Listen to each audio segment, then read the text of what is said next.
నమస్కారం గురుగారు. ఆయుష్మతి భవ. గురుగారు, చాలా మంది చిన్న చిన్న వాటిని కూడా పెద్ద సమస్యలాగా వాళ్ళకి వాళ్ళే క్రియేట్ చేసుకోవడము, ఎప్పుడు కూర్చొని బయటి సమస్యలు, బయటి తలనొప్పులన్నీ అయ్యో ఇంత జరిగిపోయింది, అంత జరిగిపోయింది అని చెప్పి ఎప్పుడు అదే ఆలోచనలో ఒక రకమైన ప్రపంచంలో ఉంటుంటారు గురువుగారు.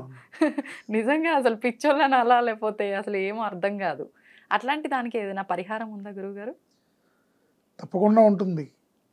ఈ ఈ భూమి మీద ఈ సృష్టిలో మలిచిన ప్రతి సమస్యకి పరిష్కారం ఉంది. మన సనాతన ధర్మం యొక్క గొప్పదనం అది.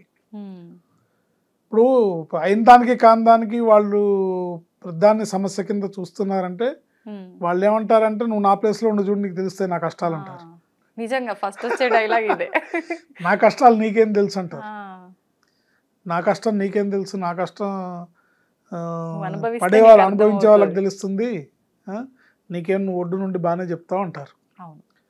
సో ఇక్కడ విషయం ఏంటంటే ఎవరికి వాళ్ళు ఎక్కువగా ఈ భయం అనేది, మనశ్శాంతి లేకపోవడం అనేది, ఆందోళన అనేది మానసికంగా ఉండేదే ఎక్కువగా ఉంటుంది.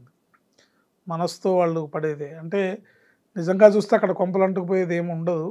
బట్ అయిన దానికి కాని దానికి వాళ్ళకి అది అలవాటు, చిన్నప్పటి నుంచి పెరిగిన వాతావరణం అనుకోండి, వాళ్ళు బ్రాటప్ అయిన విధానం అనుకోండి, దానివల్ల ఆ టెన్షన్ అనేది వాళ్ళలో ఒక ఫ్యాక్టరీ, లోపల గుండెల్లో ఒక ఫ్యాక్టరీ ఉంటుంది, టెన్షన్ ఫ్యాక్టరీ అది. సో అయిన దానికి కాని దానికి టెన్షన్ పడుతూ ఉంటారు.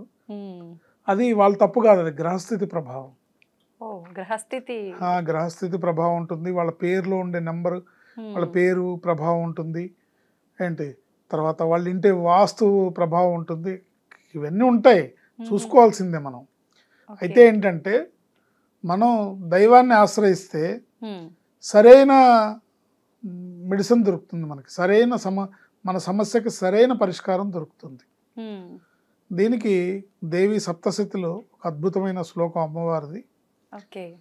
దుర్గే దుర్గే రక్షిణి నమః, యా దేవి సర్వభూతేషు శాంతి రూపేణ సంస్థిత, నమస్తస్యై నమస్తస్యై నమస్తస్యై నమో నమః.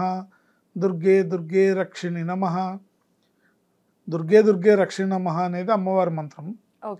యాదేవి సర్వభూతేషు శాంతి రూపేణ సంస్థిత అంటే సమస్త జనుల్లో శాంతి రూపంలో కొలువైన ఓ అమ్మవా, నీకు నమస్కారములు, నీకు నమోవాకములు అని మనం అమ్మవారికి నమస్సులు తెలియజేయడం ఈ శ్లోకం యొక్క అర్థం.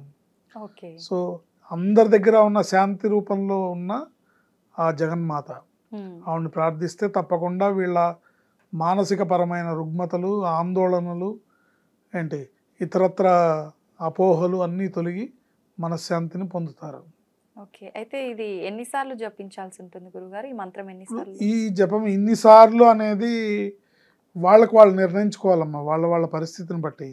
ఇప్పుడు నేను 1000 సార్లు చేయండి మీకు బాగుంటుంది అన్నాను అనుకోండి, వాళ్ళు పొద్దున్నే అమ్మ అంటారు. అందుకని అది అధికస్య అధికం ఫలం.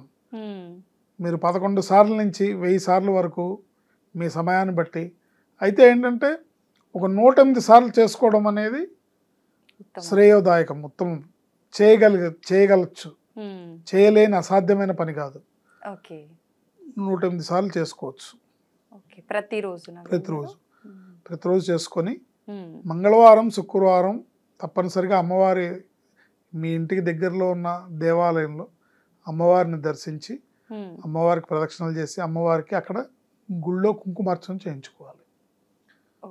ప్రతి మంగళవారం, శుక్రవారం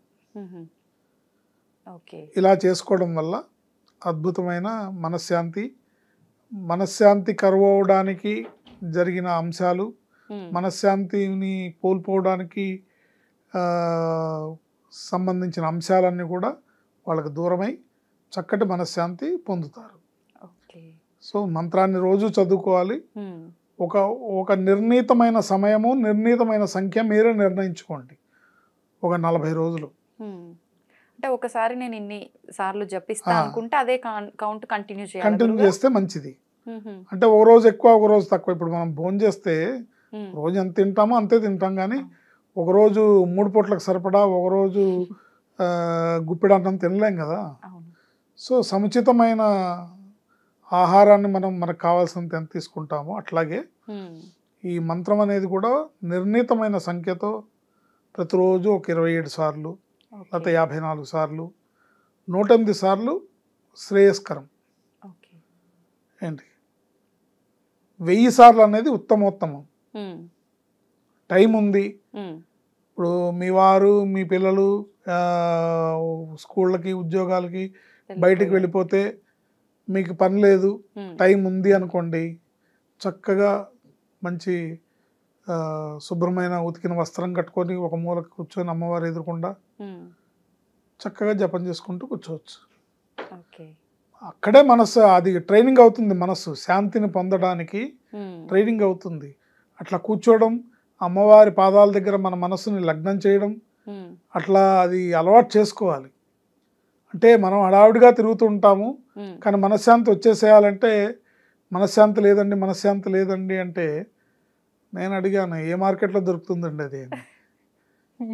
ఎక్కడ దొరకదు కదా, మనం తెచ్చుకోవాలి దాన్ని. అమ్మో దొరికేదైతే బాగా గొడవలు అయ్యే గురువు గారు మాకంటే మాకని. మనకి ప్రయత్నపూర్వకంగా మనం తెచ్చుకోవాలి దాన్ని. మనం ఎనాలిసిస్ చేసుకోవాలి, మనకు ఎక్కడో మనశ్శాంతిని కోల్పోతున్నాము, దానికి కారణాలు ఏంటి, దాన్ని ఏ విధంగా చేస్తే మనం మనశ్శాంతిని పొందుతాము అనేది మనం చూసుకుంటే తప్పకుండా మనశ్శాంతిని పొందొచ్చు.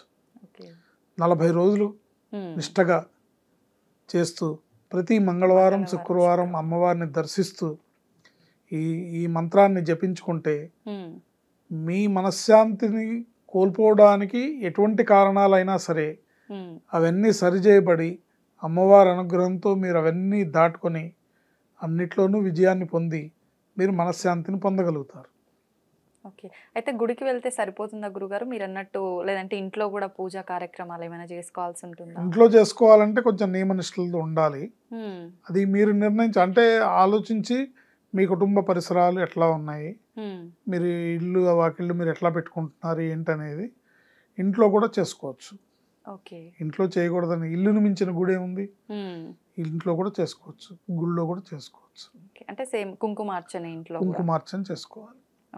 అమ్మవారికి నివేదన తాలింపు శనగలు ఏంటి, ఒక శుక్రవారం నాడు శనగలు, ఒక మంగళవారం నాడు పులిహోర, అట్లా రకరకాల అమ్మవారికి ఇష్టమైన పదార్థాలన్నీ నివేదించవచ్చు. నివేదించి మంత్రంతో చదువుకోవాలి.